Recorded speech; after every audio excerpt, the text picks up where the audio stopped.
Hi, everyone. My name is Katherine Long, and I'm happy to see you all here today. I'm a senior fellow with the POPVOX Foundation and here with Tim Stretton, who I'll introduce at greater length. Before we get started, I wanted to welcome you and thank you for being here. Today's topic exemplifies what we're trying to do with the Casework Navigator program, and it's an opportunity to go above and beyond on what casework can and should be. We've all hit those unresolvable cases or string of cases where you realize that the only answer is a legislative solution. Sometimes when we come in asking for help from our legislative colleagues, we hit the wrong time, the wrong issue, and it's easy for our colleagues in DC to not respond or to say no. So today we're going to tour behind the legislative, behind the scenes, look at the legislative and oversight toolkit that we've put together here at POPVOX with Tim's assistance, and cover a little behind the scenes for how legislation gets done. And that way, the next time you have an intractable issue, you have a better sense of what to ask for, how likely it is to happen, and how to have already built up the relationship so your colleagues in Washington are ready to listen. We're pleased today to have the expert joining us. Tim Stretton is the Director of Congressional Oversight Initiative at POGO, the Project on Government Oversight, where he helps to train congressional staff on how to conduct better oversight and investigations. He joined POGO in 2019, having worked on their policy team, developing reform recommendations on various issues ranging from financial services and appropriations to public lands and the FDA. Tim has testified several times before Congress on improving oversight and transparency of the nation's oil and gas royalty system, as well as improving congressional oversight capacity. Tim's also an expert on financial services, public lands, and oil and gas royalty payments, and has been quoted in Politico, Business Insider, Roll Call, Government Executive, NPR, and NBC, and a number of other media outlets. Before coming to POGO, Tim worked for 6 years for U.S. Senator Susan Collins, including several as a caseworker. He also worked on the Senate Aging Committee. And while in the Senate, he worked on issues including telecommunications, postal, which is something we're all familiar with, financial services, government oversight and reform, federal employees, elder justice, and consumer protection. Tim helped develop several pieces of legislation, particularly focused on identity theft and tax fraud, and a notable direct referral that Tim made from the committee's fraud hotline led to the arrest of 15 criminals who were accused of defrauding more than 8,000 victims out of $9 million. Tim's also passionate about international affairs and has a degree from Norwich University and a political science degree from the University of Southern Maine. Tim's going to overview today the legislative toolkit, and then we'll have a broader conversation about how to build those legislative and casework connections. So over to you, Tim. Great. Thank you so much. Welcome, everybody. As it was mentioned, my name is Tim Stretton. I am the Director of the Congressional Oversight Initiative here at the Project on Government Oversight, or POGO. At POGO, we do trainings for committees and personal offices every year to improve Congress's capacity to do oversight. We want to make sure congressional staff have all the information they need to do a better job and effectively overseeing the federal government, so it works for everyone. The Supreme Court has consistently ruled that oversight is inherent to the legislative process and that Congress can't effectively legislate absent oversight. Meaning Congress can't identify what new laws are needed without first identifying gaps that already exist. In addition, Congress can't determine how much money an agency should get each year without doing oversight. And the Senate side, the Senate can't effectively give their consent to a nominee without overseeing that person's background and then the agency they're supposed to serve.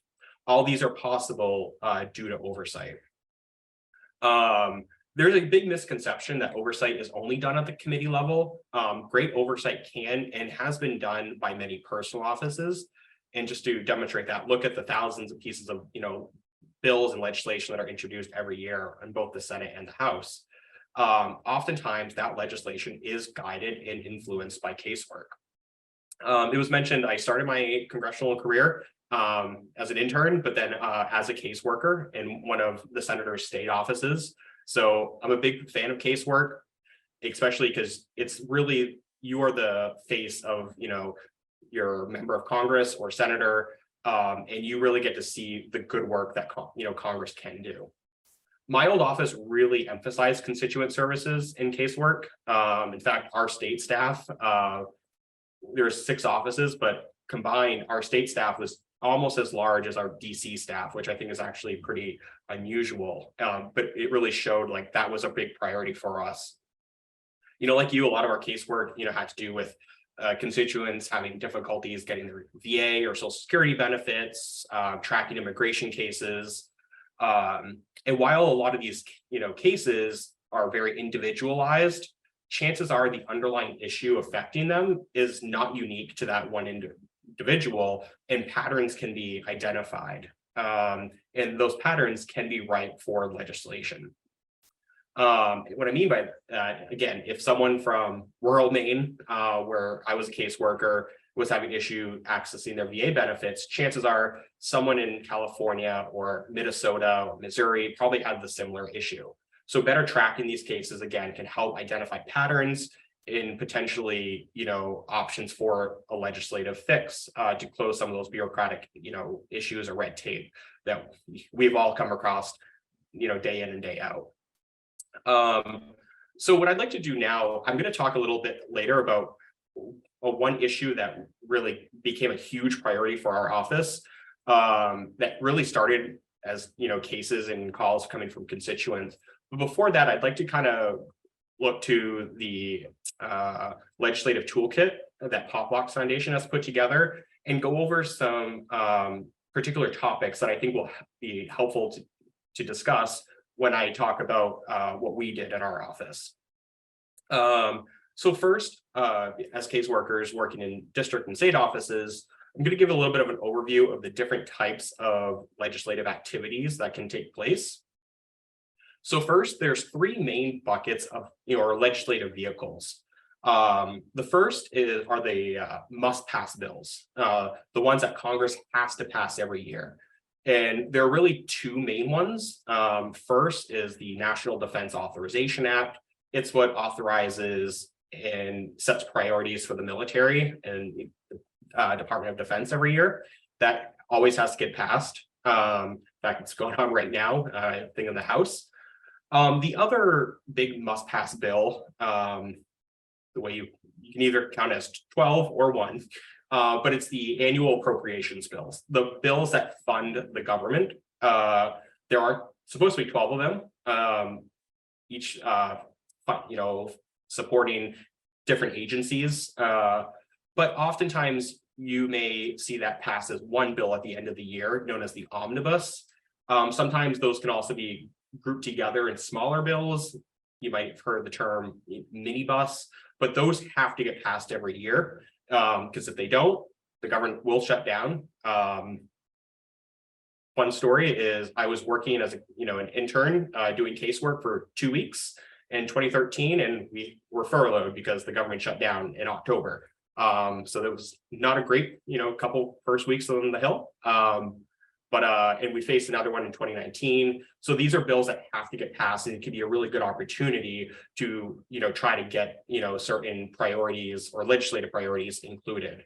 The second bucket are standalone pieces of legislation. These can either be really significant pieces of legislation or smaller ones. Some significant ones recently, the infrastructure bill, the CHIPS Act, the PACT Act with veterans, which I'm sure you guys are probably hearing about as caseworkers. And but then some of the less significant ones, renaming a post office, which probably wasn't the best example because those are pretty big, issues for caseworkers in the district. But those are the smaller ones that stand alone. There's, a couple hundred usually pass each year. A lot of those we don't actually hear about, but they are very important nevertheless. And then third, the other main bucket for legislative vehicles are resolutions. There's a few different types. The House and Senate can pass their own. These are oftentimes pretty insignificant, acknowledging National Teachers Appreciation Week, for example. You can also have joint resolutions, which are actually laws because they do require the president's signature. Those are oftentimes done when Congress wants to overturn, let's say, a agency rule or regulation. Both chambers have to pass a resolution signed by the president into law. And then the third is a concurrent resolution, which is similar to a joint resolution, except it doesn't require the president's signature. Those you probably won't have to deal with much. A lot of times those are used if there's going to be a ceremony in the rotunda of the Capitol building. It just authorizes that. That's just an example. But the two that you'd probably come most familiar with are the must-pass bills, the appropriations bills, and then maybe a standalone bill, such as the PACT Act. So those are the types of legislative vehicles. And again, later on, we'll kind of talk about how we've been able to use those in my old office to really further some casework. So I talked about earlier with, oversight, why we do oversight. It's important. You can't, well, you can just write a bill, but it's important to know why the bill is necessary. In theory, you've identified a gap that exists and you're trying to close that gap. In doing casework, while a lot of times you can get so far, sometimes you can, resolve casework, administratively, but sometimes we run into an issue where the law actually needs to be changed. And after identifying several of those cases, let's say the Social Security law needs to be changed or VA law needs to be changed. That's when, you might want to think about, is there an amendment or a bill that should be written to try to close something? An example of that, we would introduce this bill every Congress, is Maine is one of the few states where there's the government pension offset for state employees that have a pension, but then would actually affect their Social Security check. That's just a Social Security rule. We couldn't do anything about it. And every year we would work with, I think it was Senator Brown's office, I believe, and introduce that bill every year because we could only take those, cases so far, and the agency couldn't do anything without a change of law. So most oversight is done at the committee level. It doesn't always have to be, but you have the House and Senate has a variety of committees. Some there's a sister committee, some, it's unique to that, chamber. So those that deal with legislation, those are authorizing committees. So think of, Judiciary Committee, Homeland Security, Commerce. Those are authorizing committees. Those are committees that will take, a bill will be referred to and they will mark it up. They will do hearings based on the size of the committee. Most committees have subcommittees, and those subcommittees will look at particular issues based, a more narrow look at the overall jurisdiction of the committee. Some committees actually have oversight and investigation subcommittees, and those can be really important in doing oversight and actually doing an investigation. But some committees, like the one I worked on, the Senate Agent Committee, we actually did not have jurisdiction to do legislation. So we were a special committee. Actually, I think we were the only special committee in the Senate, which we were oftentimes joked that we were the ugly stepchild of the Senate because we couldn't actually pass any bills. But what we did an important function that we actually studied issues. So we did research. We were required to put a report out every year on whatever topic we wanted to, but it was meant to help inform the Senate of important issues affecting seniors. And then the last type of committee really are the appropriations committees.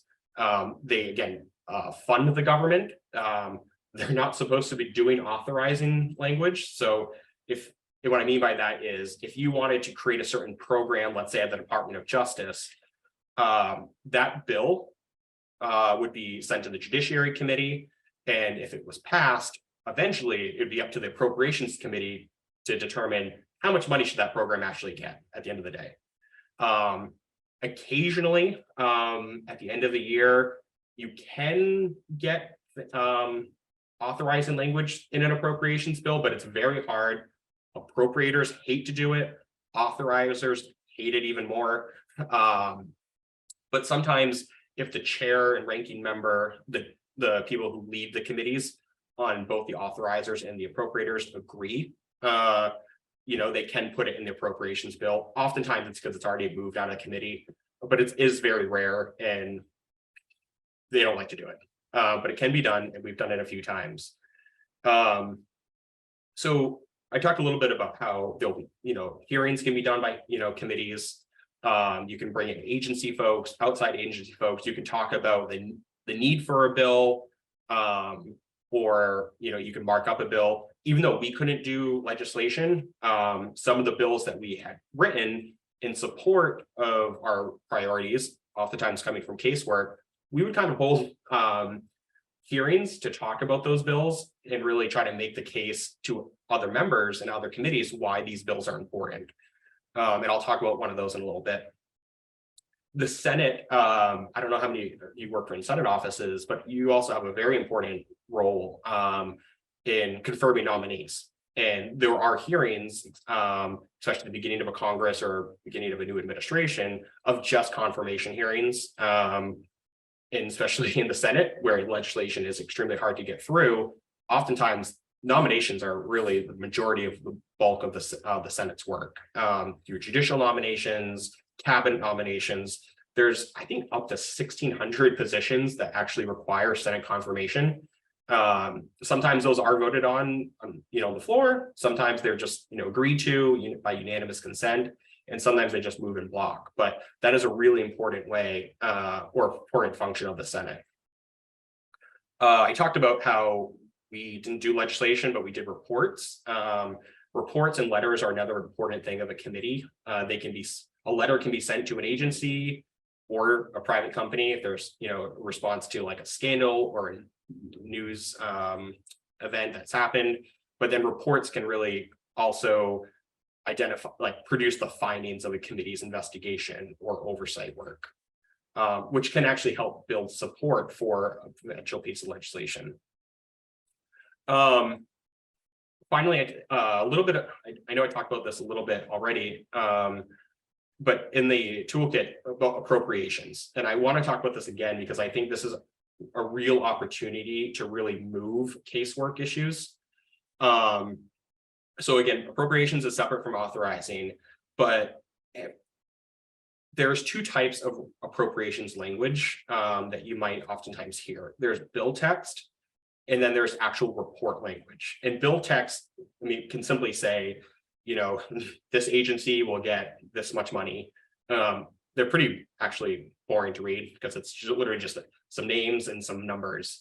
But report language can actually be really helpful and pretty easy to get sometimes. And that simply says a lot of bill language will be, the committee, meaning the appropriations committee, is concerned about this particular problem and really puts pressure on the agency to act on it. While the report is not law, it doesn't become law, it accompanies the bill. The effective report language is essentially law.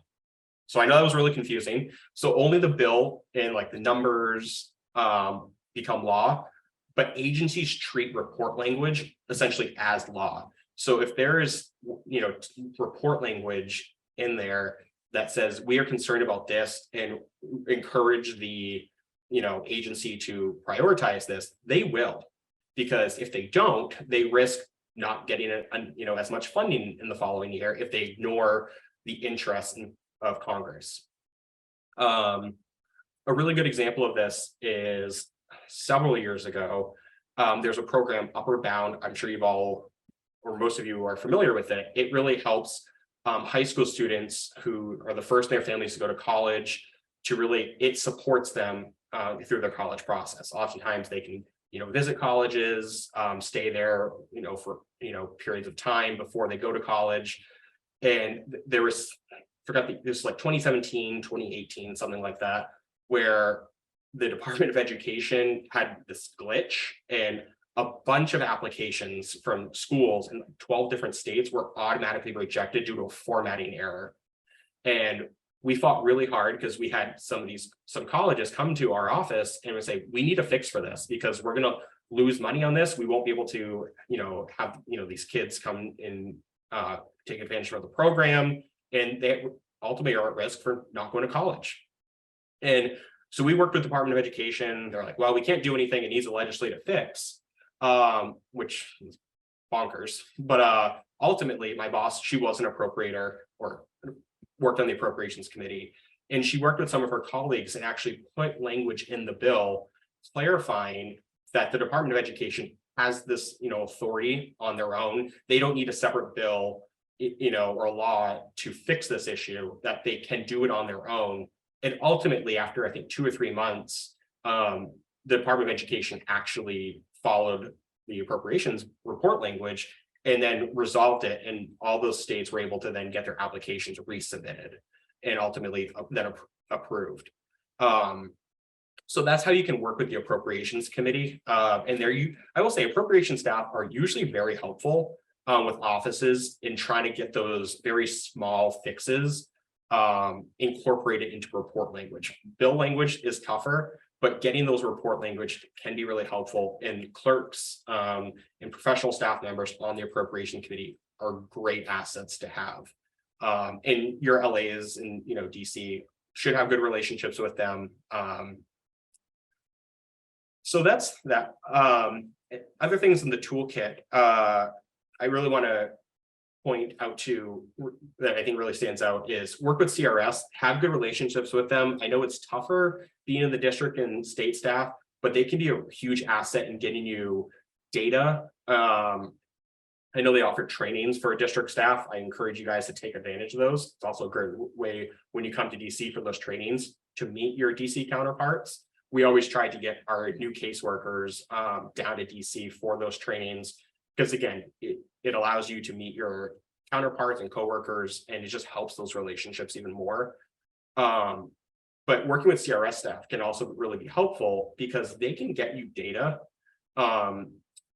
confidentially from an agency without the agency knowing your office is getting it.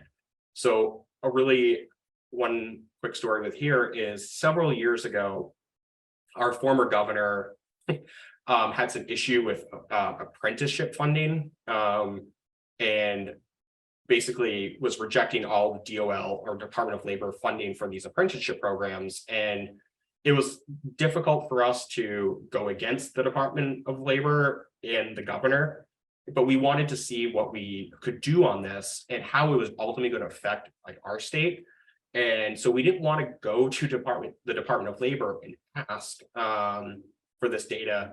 So we went to CRS and we were able to get that data from CRS. They will go to any agency, get the data, and they'll turn it over to you. That way the agency never knows who's requesting it.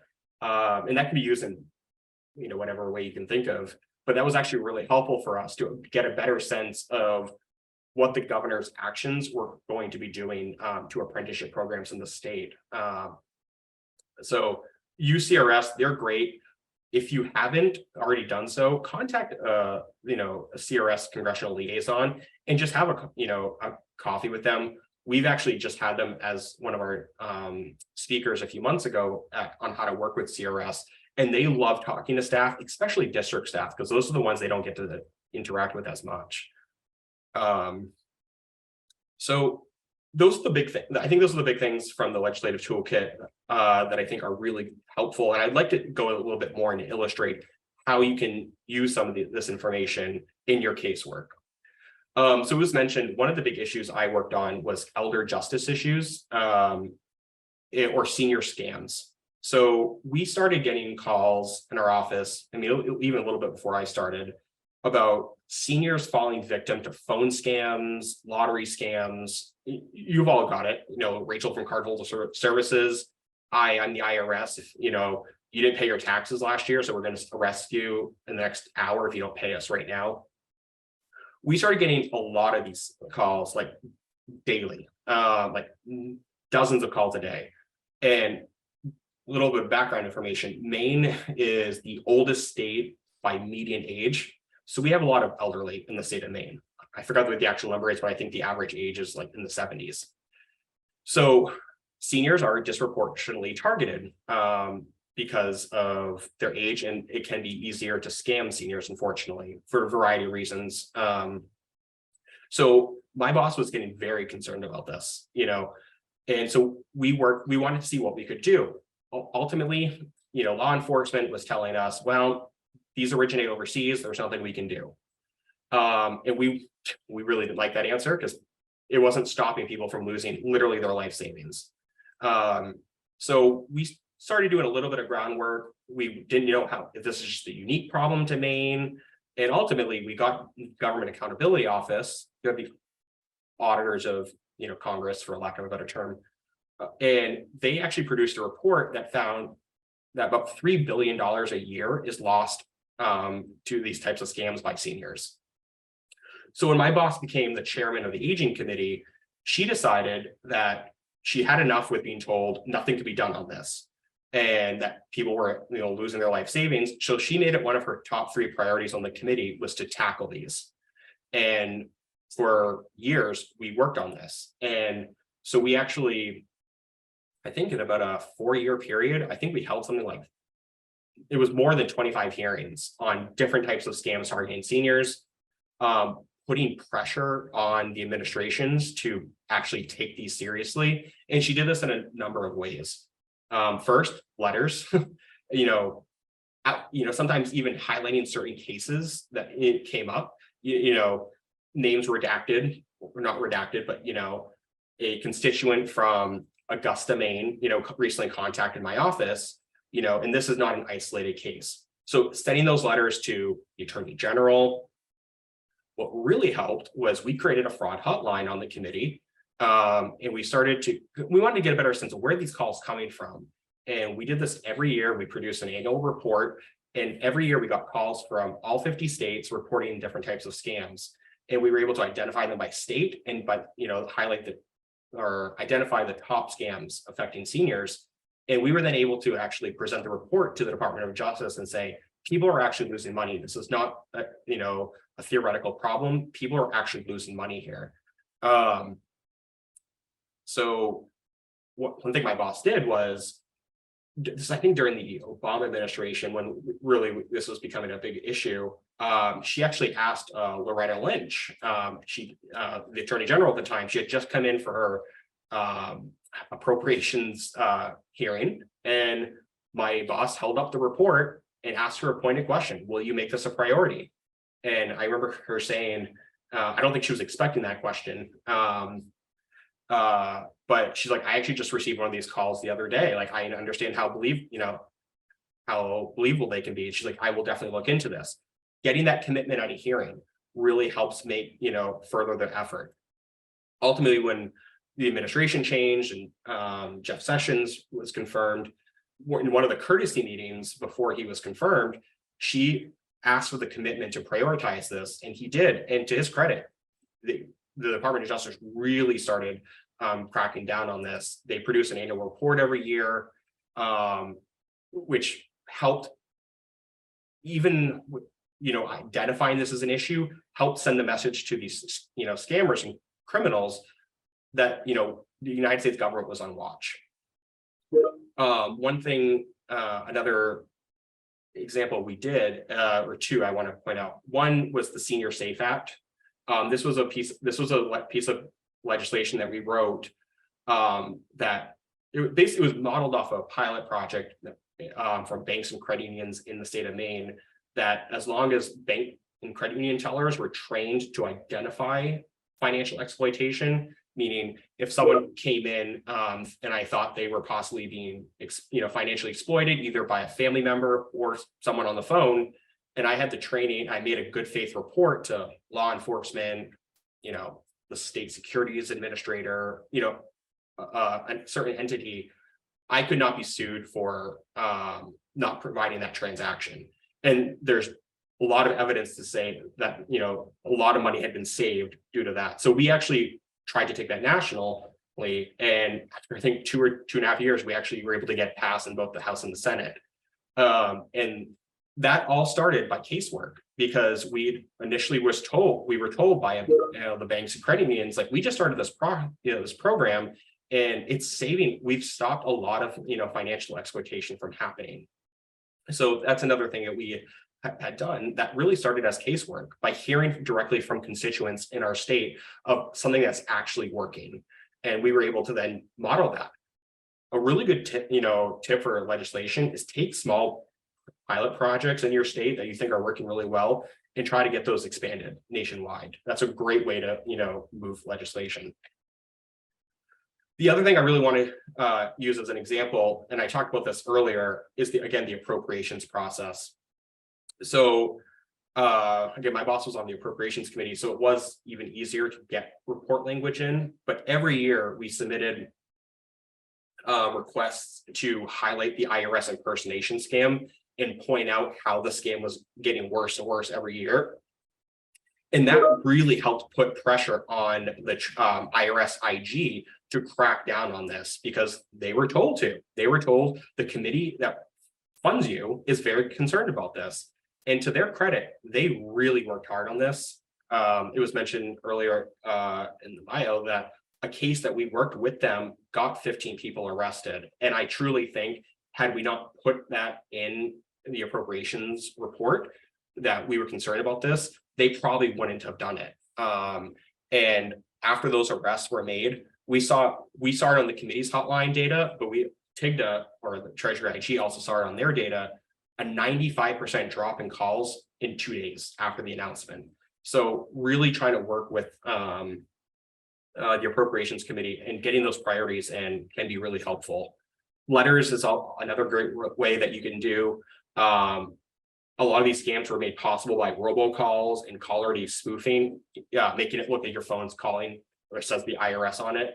So we, in a bipartisan way with the ranking member, we would send comment letters to the FCC in support of new robocall and anti-spoofing rules that they were putting out. And agencies love getting a letter from a member of Congress, especially if it's a chair or ranking member, in support of a rule they're putting out. And I really think that actually also helped really crack down and increase penalties for robocalling. So those are just some examples of how we have used the legislative process to further a lot of the casework we do. Now, you're probably wondering, well, okay, I'm up here in the district office, I'm not writing bills, so how do I actually do that? And I think you really, not trying to sound cliche, but communication really is key. And before I worked in Congress, I worked at a restaurant for 7 years through high school and college, and worked all hours, mornings, days, nights. And morning people, just like the night people just like the morning people, they're not, because it's not that they don't dislike them, but they don't see what the others are doing. And I think the same thing translates into a congressional office, vis-a-vis state or district versus, DC. And it's understandable. You just don't see, or have that insight what's going on in those people's offices each day. So really what we did in our office, and I think it was really helpful, is those that ran the 6 state offices every day had a call with, we called it morning check-in, with the chief, the legislative director, the communications director, and scheduling, just to know what was going on that day. In DC, what were some of the things that certain state offices saw the day before that we should be looking out for. Having that communication was helpful. Occasionally we would have maybe like once a quarter, an all staff video call, just kind of see everyone. But occasionally I didn't really do this when I was a caseworker, but I tried to do this when I, was down in DC as an oversight and legislative staffer, is talk to the staff assistants or the caseworkers in the state working on casework related to my issues. So if I, for example, if I didn't do veterans issues, but I'm just gonna use that as an example. If I was the, veteran staffer and, legislative staffer, I would have, maybe like monthly check-ins with those staffers in each office that handled VA cases. Got to give them a sense of what I was working on, but also for me to see in DC, what kinds of cases are, the state office is seeing, and are there patterns there? Is there an opportunity to do something legislatively? Every 6 months we had to, once a year we came up with a legislative plan, and we revisited it every few months. And I will say it's always nice to get suggestions for legislation in my areas. Like I have I can have all the ideas in the world I want, but a lot of them, if I don't have a reason to propose it, it wasn't going to be, circled as, an option to move forward with. So being able to say, well, Senator, this is what I think we should maybe look into for legislation, because I've heard this is an issue that in 2 or 3 of our offices that people are really starting to see. And we didn't do legislation if it didn't have a direct, relation or benefit to the constituents of Maine.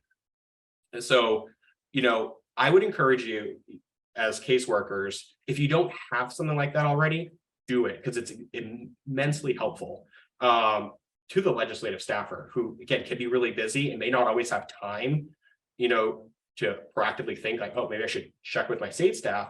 Just say like, is it possible to have like a weekly, or monthly check-in, because I want to get a better sense of knowing like what you do, and if there's anything I can do from the state to be helpful, possibly come up with ideas, for you for legislation that could help some of my, cases.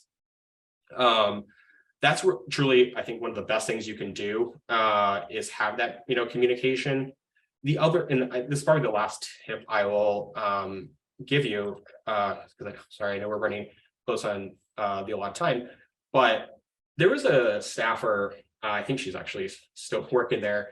She ran one of our state offices, and I always loved working with her because sometimes when she would do constituent meetings, she wouldn't just ask, I need talking points for this meeting. If it's like something in my issue area, she would actually call and say, can you explain this issue? Let's say it was net neutrality. She wouldn't just be like, hey, can you send me the talking points for net neutrality? She would actually, can you explain this issue? And that's what I loved about this particular staffer, is she was willing to try to learn the issue. So it wasn't just like passing the buck to me and having to deal with, coming up with like a response for these folks or giving them talking points. She was willing to try to do some of that stuff herself, which was extremely helpful for me as a legislative staffer to, that might have been really busy with times. So I knew I could trust her because she really put the effort in to try to learn some of these issues on her, along with me. So, offer that. Don't just try to be like, ask, for a direct immediate information or pass the buck to DC staff. Ask if there's a way to, work together on something and explain something. Because if I know someone's willing to learn something, or I'm going to be much more inclined to try to talk to them. And every time I saw her number come through on the desk, I always picked it up because I knew she was trying to be helpful. I guess one last one, truly, just in terms of reaching out to DC staff. This is going to be something really basic, but Fridays are really the best day to do it. Mondays through Thursdays can be just awful, long, busy days. So, pick a time that, might be considered downtime. Recess weeks are great, although I understand recess weeks or can be busier for you guys, but Fridays, honestly, it can be a really good time. Monday mornings too, ironically, because sometimes members don't come in till later. So just, ask for coffees, virtual coffees in when it works best for them. And it really does go a long way.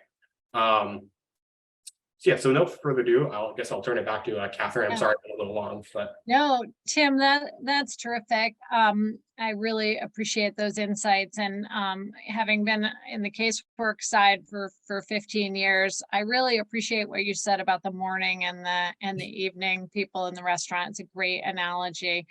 Not quite knowing what the other person's experience is, and the tip about Friday and Monday is also super helpful. So just to kind of unpack a little bit more what you were saying about the relationship between LAs and casework staff, because we do sometimes hear from caseworkers that their legislative team isn't really as interested in casework.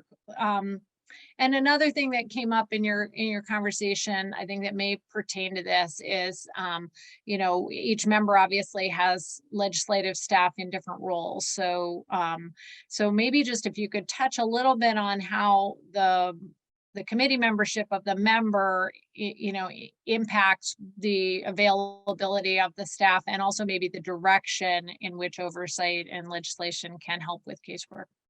Yeah. So first, if your office doesn't have what we would call an issues list, ask for it. I'm sure it exists. I'm sure the DCE staff definitely has it. But if you in the state don't have an issues list, it basically just spells out this staffer works on this issue. This is the LA for their, you know, Social Security. This might be the LC for Social Security. Ask for that. And if you work on Social Security, make sure you have that good, you know, that conversation or that relationship with that staffer. Get to know them. Ask for the issues list. That was always something in our office. Was always fun trying to make sure we had the most up-to-date one. But those are really helpful. Know what committees your boss works on. You know, this can change every couple of years too. So make sure you have the up-to-date list. And if they're on a committee that has jurisdiction, that's really important to know. If they're on, you know, Senate Finance, for example, and you're the Social Security caseworker, use that, because one of the best things you can do in a, you know, to provide an LA is, one of the jobs of an LA, especially one on a committee of jurisdiction, is to write questions for your boss during hearings.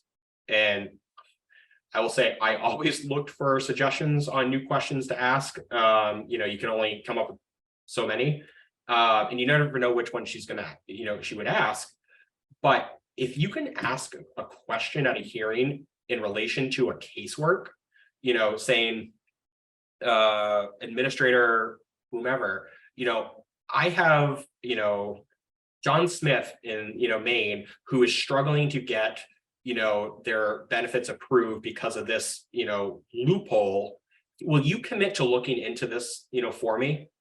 That is a question she would be one of the first she would ask. She always wanted to ask a question in the hearing that related to the state of Maine. And I guarantee you, most of your bosses are probably the same way. So if you know what your boss's committees are, always offer, you know, to that staffer who may be working on a hearing, an upcoming hearing, and I will say, know what the legislative calendar looks like for the next week or two. If, you know, if it's no appropriation season, your boss is on the approps committee, chances are there's going to be a lot of meetings with, or hearings with secretaries. Or if, you know, they're on a committee that has jurisdiction over Medicare, you know, maybe ask that, you know, upcoming witness a question, or suggest that question to, you know, the LA and DC. That can be really helpful. And honestly, that's going to go a long way, because it's going to make, you know, if I was the LA, it's that person's helping me come up with questions. And I would take that in a heartbeat. And those are the types of questions that all members of Congress generally prefer. So I don't know if that's helpful or not. Yeah. Super. Then, and just to follow up on that, and I'm sure this is a personal preference as well, but do you think that most ledge staff feel it's more helpful that you have already thought about a possible solution or a possible avenue to pursue, or to just sort of drop the problem and say, you know, do you have ideas about fixing it? You mentioned, for example, a GAO report. Like, is it helpful for the caseworker to say, should we ask GAO to report on this, or is it more helpful to sort of pose the open-ended question? I think it definitely, you know, and this is a really bad answer, but I really do think it depends, you know, on the individual. I will say, I always prefer, if someone's asking a question, to possibly have a solution in mind. For various reasons, that solution could just not be workable. But I'd rather personally, you know, if someone's coming to me, you know, thinking through what a potential solution could be, and if I had a state or district staffer that said, hey, I just read this GAO report on this particular issue. I mean, I would be very pleased, rather than feeling as if like, let me solve your problem, right? And I don't mean that in a negative way, but I would, anytime you can show initiative, I think is always, better. But sometimes even at the beginning, just be like, hey, there's this issue, this is like the third case in a month that it's the same problem. Do you know of any like solutions for this? Like, or anywhere I could look into this? Like, does this need a legislative fix? Do you know of any bills that might do this? Or alternatively, if, I know sometimes caseworkers, we did it too. We take constituent meetings. And if they're, constituents are asking for a particular fix on this, sometimes, instead of just forwarding, a letter or comment down to DC for, a response, maybe going back to that LA and say, hey, I just had a meeting with a constituent, or they just stopped in for 5 minutes and asked me to support, with the senator or member of Congress to support this bill. Is this something, we think we could possibly get onto? For various reasons, I actually think it could be helpful for some of my cases.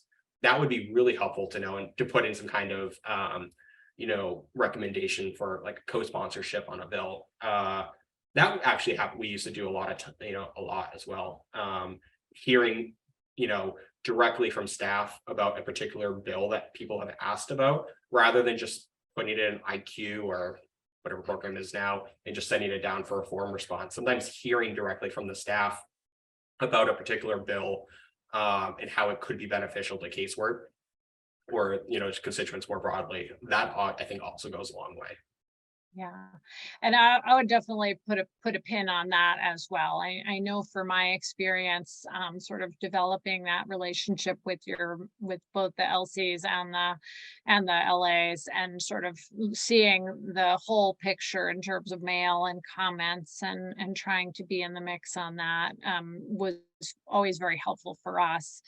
I'm wondering also if you can talk a little bit about turnover and how, if you have any tips, both on things that maybe have a longer resolution, like maybe it's not going to happen this session, you're going to keep reintroducing, or other advice you might have on building institutional memory for legislation that impacts casework. Yeah, I mean, Capitol Hill, historically has a really high turnover rate, and it can make, especially in the DC area, I think that can be really high, versus our, caseworkers. There are people that worked in my old office that actually worked for the previous senator, so like 30 something years ago, that are still there, and that's actually probably like half the state staff, versus our DC staff, which was always turned over. And that's just, it's common. It's a fact of, congressional staff life. Now, I think what's really helpful with that is when there isn't, I always ask for the updated issues list, again, just from personal experience, knowing who's now working on that issue, rather than emailing someone and say, oh, no, and getting back, I don't work on those issues anymore, adding this person, just having that conversation. And if it's a new person working on it, ask, hey, like, congrats for working on this, or congrats on being hired. Do you have time to chat? These are some of the things I always hear in my district office, and I, that always come up, and I'd like to, make sure you're familiar with it in DC, because you may not know how much of a priority or impact this issue is on us. But then also ask if there is we used to have this document, it was called the Senator's Record, where basically leg staff was always having to update it. Anytime there was a bill that was introduced, we put a blurb on it, we linked to the press release, oftentimes we link to the response letter, constituent letter related to it, the vote tally if it ever came up, and it was a very comprehensive document, like 80 something pages, and it was just a continuous document, always being refreshed at the end of a Congress. For that same reason, with high turnover, when a new staff came in, they could understand the issue, the history of the issue, because legislative staffers come and go all the time. So it is helpful. So if that's something you don't actually have in your office, that could be a really good opportunity to suggest it. Like, can we have some kind of, internal, record on, the member of Congress or the senator's position on this? Because it could be helpful for us. Think of it from the constituent point of view too. If you're calling, if you're getting a call from a constituent and they say, can you support, this particular bill? Do you think they would rather hear, or they're concerned about, let's say, firefighters? We need to support our firefighters. Do you think they want to hear, okay, I will send your comment down to DC? Or do you think they'd want to be able to hear, oh yes, the senator is a long supporter of firefighters. She's introduced these bills over the last few years to help them. And so that's something we'd oftentimes would have up on our screens, even in the state office, that we could quickly give some talking points on particular issues, because constituents feel more listened to. So if that's something you don't already have in DC or in your office, I'm sorry, definitely recommend that, because it just makes for better constituent services too. If you can kind of give some kind of, quick talking points on a particular issue. And that, our thing was 80 pages. It was, you could easily search it by certain topics, issues, and whatnot. So, and it is also, it's helpful for you. It's helpful for, new legislative as well. That's a brilliant idea. I really appreciate that. I just want to, encourage, if anybody has questions, feel free to put them in the Q&A. We have time probably for a couple more. And I will just throw out another question for you, Tim. You are one of few caseworkers who ended up working in a policy role in DC. Can you talk a little bit about how that happened and what your feelings were sort of about both roles? Yeah. So it kind of happened, I don't want to say by accident, but I was a caseworker about a year and a half. And then after the senator got reelected, I got a call, I think on Christmas Eve, asking if I wanted to go to DC in about a week. So it came down in January. And then because we had obviously, she had just taken over the chair of the committee. So there was positions that needed to be filled. And I had expressed my interest in being interested in going to DC at some point. So it just kind of happened literally within, I think, a week and a half notice. But yeah, worked on it. And what I really liked when I first came down is we started up the fraud hotline. So there was a real constituent or casework component to it. You'd get calls from people from Maine, all across the country. You would file, complaints with, federal agencies for them, and you just tried to make it that much easier. So I think that's one reason why I might have been chosen for that, is because they definitely envisioned this as a casework component. And before we knew it, we were seeing trends, and we were identifying options for, legislation to actually not just report these, but actually to see, a real effect and change. So it kind of morphed from casework to policy. And then from doing that, other opportunities arose, doing investigations. So yeah, it was just kind of evolved, I guess. But definitely, if that's something of interest, definitely make it clear to your, your state office rep, your field, state director, chief, that, that's something you're interested in. Or if you're, if there's ever opportunities to help, with things, you're always welcome to do that. But mine honestly just kind of evolved from a quasi casework position to taking some of that casework and crafting policy things to try to actually make a difference. Perfect. That's a great story. And, I think for those of you that, are committed to being in your state offices, I think, I hope this gives you a sense that you really can kind of engage on those issues, even from your caseworker role, as you develop, for those of us who stay a long time, that subject matter expertise. And so I think it's a really fun sandbox to play in, and to really make a difference for larger numbers of constituents, when you see those issues and trends. So really appreciate all of those great insights, Tim, and I encourage folks to take a look at the toolkit. If you have feedback or questions, we would love to hear it. And then also encourage you to check out the great resources on POGO's website. For example, they do training on whistleblowers, which is something that I know for me was always a source of, of stress. So I also want to just let folks know that the video of this workshop, as well as all of our other recordings, are available at our POPVOX.org website in the casework section. We also have new manual chapters recently posted and a blog, which has several new postings and more upcoming. And then I also just wanted to let everybody know that we have some great upcoming webinars coming on May 25th. We have one on bringing interns into your casework and helping to let them grow, but also help you expand some of what you're doing.